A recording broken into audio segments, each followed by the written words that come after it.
Celebrity. Cult of celebrity. Yes. It's the cheapest. Oh, you know what? It's the worst thing in the world. Because now you have kids growing up that believe that only rich and famous people, celebrities, are valid as human beings. Do you know what I mean? Is that in order to be somebody, you got to be one of the 200 or 2,000 celebrities in the world.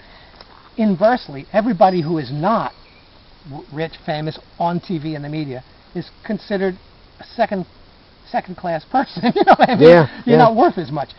That's the way kids feel growing up. It's like, what's your goal? Well, I want to be on TV. I want to be rich and famous. I want to be a celebrity. Well, so if there's any essential psychological problem with our culture or with people today, that's one of the big ones, is celebrity. So I ain't following that path. It makes no sense. It makes no sense to promulgate that kind of thing. And to work against it all you can. It's something like, if you're going to do something as an artist, you might as well do something that is worth doing.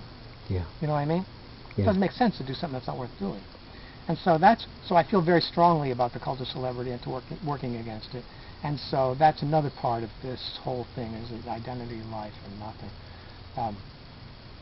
So that finally gets you to a point. If you're just if your art is life, if your life is art, then what are you doing? You're thinking about it. You're thinking about things, but it's sort of like you're not making decisions about things. You're sort of always thinking about things. You're always in this reflective sort of speculation. Because this is not a religious thing. It's there's no reason to call it spiritual. If it was spiritual, then it would be spiritual. We're not talking spiritual. We're talking art. So even though somebody's art is spiritual, Keith's art was very spiritual.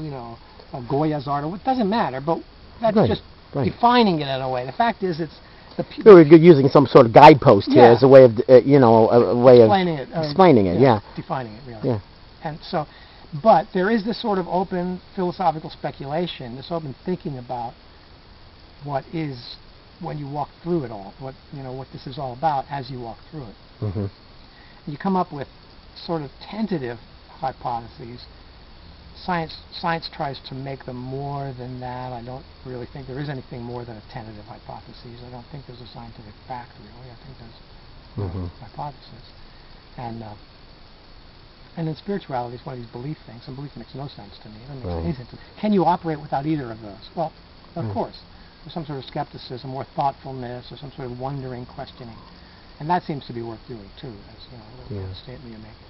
And then the idea of nothing as art is just this pure thing of the absolute freedom of not justifying it in any way, shape, or form. And that these things go together in my life and in the way that I think about things. And so it's just what an amazing liberation. And every artist, when they finally get to some point of, this is what I want to do, or this is now I found it.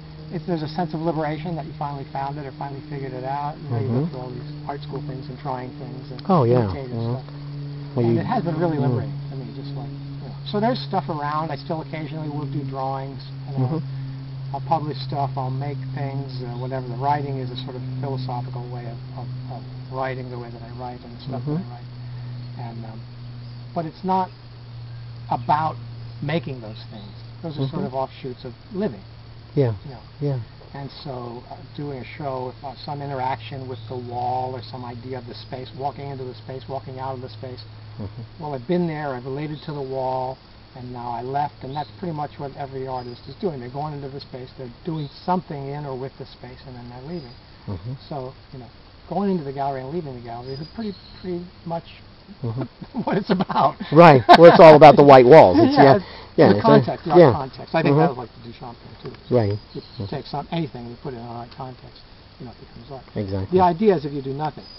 Probably the most inspiring piece was the 20 years, for me, for another artist, was the 20 years in which Duchamp, did nothing, art, played chess or whatever. And I think artists have always had a hard time understanding that. But when he was asked, like, sort of what have you done for the last 20 years, it was sort of the dust in his studio. He was very proud. It was very important to him that nothing be touched in the studio for 20 years, and that the dust built up as sort of a significant piece about time and about all those things.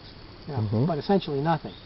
Doing essentially nothing. I think as people read about it, they think, oh, well, maybe he was sort of doing chess as art, or something like this, or whatever. they weren't quite grasping I it. don't think yeah. so. And I think this, so I do feel a connection with that. I do. Yeah. The absolute best stuff I do is when it's absolutely nothing. I mean, I just feel that sounds absurd. Completely ridiculous. Yeah, but the idea is the most pure, you know? Absolutely. Yeah. Absolutely. And then you got to be careful. Every time you sort of materialize it from that point, like, why are you doing it? Is there a good reason to do it? And you start, so if you start from nothing as the basis, then you're sort of in a different level of, like, you don't just take for granted that you have to do something to justify yourself in an argument. Exactly. Well, it's the state of everything in the United States today. I mean, you have to perform. Yeah. They want a certain level of performance out of you. They treat you more like cars than they do like human beings. Yeah. So this is about being rather than doing. Being seems to me to be self-justifying, and it's self-justifying for the mosquitoes that are flying around your camera, and it's self-justifying for everything else around you. So it ought to be self-justifying for people, at least as a thought, at least as a concept. Because if you don't leave that concept there, if you don't state that concept, that principle, then it just becomes taken for granted that material, what we are about is the material world, what we are is material things, what progress is about is material you know what I mean? People just forget that there is this quality that's not attached to anything, that's perhaps attached to being human, but not really. We participate in it. So, and existence or something has some intrinsic value. Doesn't need to be stated or restated or it's there, and it needs, I think, probably just to be pointed to. That ties it in with a lot of other things for me, philosophy, religion.